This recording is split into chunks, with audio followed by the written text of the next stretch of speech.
நாராயணா அகில குரு பகவன் நமஸ்தே. சர்வத்ர கோவிந்த நாம சங்கீர்த்தனம். கோவிந்தா கோவிந்தா. ஸ்ரீமன் நாராயணீயம் 11வது தசகம்.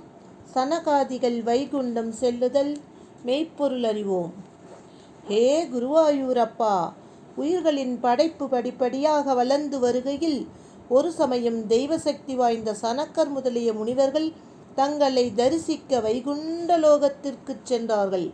அந்த முனிவர்கள் 6 கோட்டை வாயில்களை கடந்து மனதிற்கு பேரின்பத்தை அளிக்கும் நைஸ்ரேயசம் என்ற நந்தவனம், பல குளங்கள், மணிமயமான மாளிகைகள் முதலியவற்றுடன் ஒப்புயர்வற்றதாய் விளங்கும் பகவானுடைய குருவாயூரப்பனுடைய இருப்பிடத்தை அடைந்தார்கள்.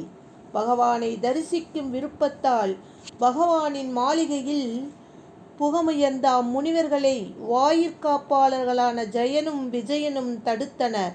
அதனால் அம்முனிவர்களின் மனத்தில் சினம் எழுந்தது. ஹே குருவாயூரப்பா, எங்கும் நிறைந்த பரம்பொருளே, இவையெல்லாம் பகவானின் திருவுள்ளப்படியேதான் நிகழ்ந்தன. வைகுண்ட லோகத்திற்கு பொருந்தாத வகையிலே செயல்புரியும் தீயவர்களான நீங்கள் அசுரப்பிறவியை அடையக்கடவீர்கள் என்று அம்முனிவர்கள் சபித்தனர். உடனே பகவானையே அடைக்கலம் புகழ்ந்த கிங்கரர்களான அவ்விருவரும் எங்களுக்கு ஸ்ரீமன் நாராயணனின் நினைவே இருக்க அருள் புரிய வேண்டுமென்று அம்முனிவர்களை வேண்டி வணங்கினார்கள். செந்தாமரை கண்ணனே, தாங்கள் இச்செய்தியை அறிந்து லக்ஷ்மி சமேதராய் பெரிய திருவடியான கருடனின் அழகிய தோளிலே கைகளை வைத்து கொண்டு மனத்தை கவரும் அழகிய வடிவினராய் அவர்களுக்கு மகிழ்ச்சி அளித்து கொண்டு வெளிப்போந்தீர்கள் அல்லவா? அப்பொழுது பகவானே, தங்களை துதிக்கின்ற முனிசிரேஷ்டர்களை அன்பான வார்த்தைகளால் அமைதியுறச் செய்து வேறு எவரையும் தம் தலைவனாக ஏற்காத தொண்டர்களான அந்த பார்ஷதர்களை நோக்கி, நீங்கள் இருவரும் சம்ரம்ப யோகம் என்கின்ற பகைத்தல் யோகத்தை செய்து 3 பிறவிகள் எடுத்து கழித்த பிறகு மீண்டும் என்னை வந்து அடையுங்கள் என்று கருணையுடன் கூறினீர்கள். அளவு கடந்த சினத்தினால் பெருகிய பகைமை என்கின்ற நிழலை இறுகி உண்டாகும் நிலையே ஒரு யோகம். காமத்தால் கோபியரும், அச்சத்தால் கம்சனும், பகைமையால் சிசுபாலன் முதியோர்களும், உறவின் முறையால் விருச்சினிகளும், நட்பின் முறையில் பாண்டவர்களும், பக்தி செலுத்துவதால் நாரதர் முதலிய முனிவர்களும் பகவானை அடைந்தனர். ஆகவே எவ்வகையிலாவது பகவானிடம் மனது ஈடுபடுவதே போதும் என்பது நமது வைதீக மதத்தின் பரந்த நோக்கம். இந்த பகைமையே யோகமாவது காண்க.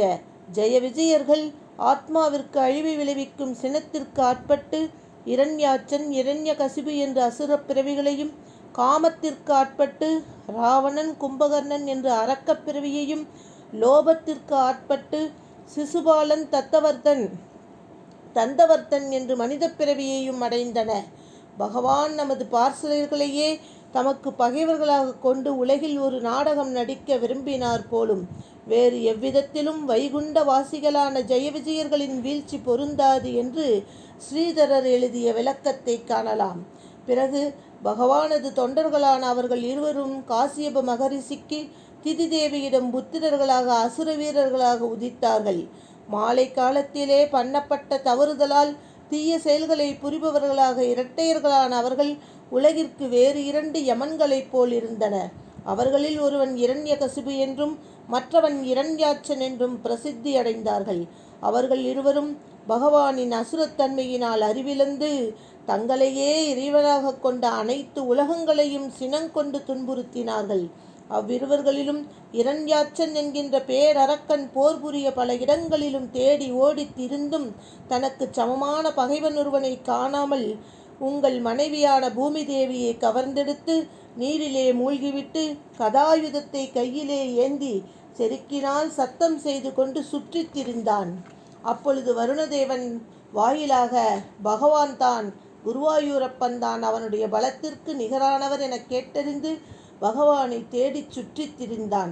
கருணை கடலான குருவாயூரப்பா, பக்தனால் மட்டுமே காண்பதற்குரிய பகவானே, எனது நோய்களையும் தாங்கள் தீர்த்திரள வேண்டும் என்று கேட்டுக்கொண்டு அகில குருவான நாராயண பட்டத்ரி இந்த அழகான தசகத்தை முடிக்கின்றார். ராதே கிருஷ்ணா.